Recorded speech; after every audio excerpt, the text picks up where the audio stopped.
All right, guys, so as you know, Dustin Poirier is fighting this weekend, and he loves jumping the guilly. But he made some critical mistakes in his guillotine setup against Khabib. So we'll kind of go over what he did, right? So Khabib took that shot, head on the outside.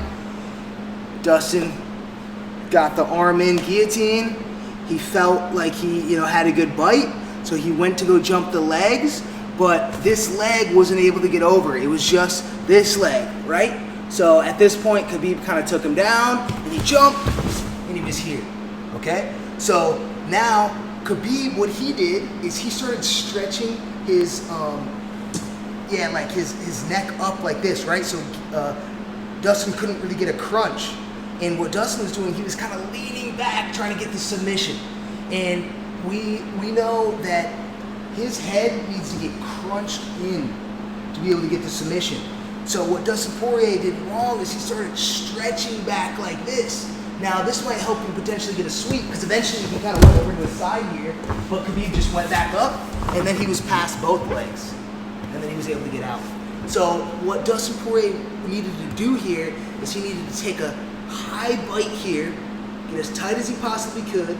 He needed to roll his hands up into the neck to expose that blade, and then get his shoulder attached to the back of Khabib's neck, right? When you're stretching out like this, it's much easier for him to pop out like that, right? So what we want to do is we want to sit up and get as tight of a crunch as possible.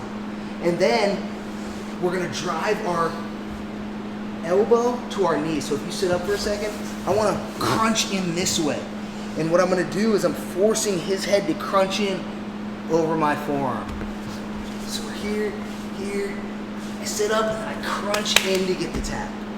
And not only do I get him to tap, but there's no way he's going to squeeze his head out when I'm crunching it in, and my shoulder is covering the back of his neck.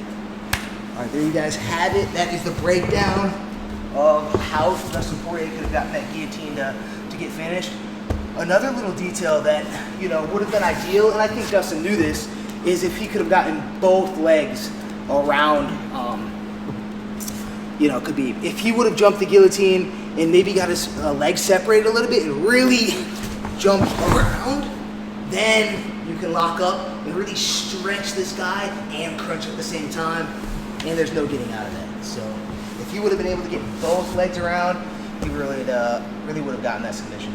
But that was the closest we've ever seen Khabib getting finished. It was a good effort, and we'll see if he jumps the guillotine against Max this week.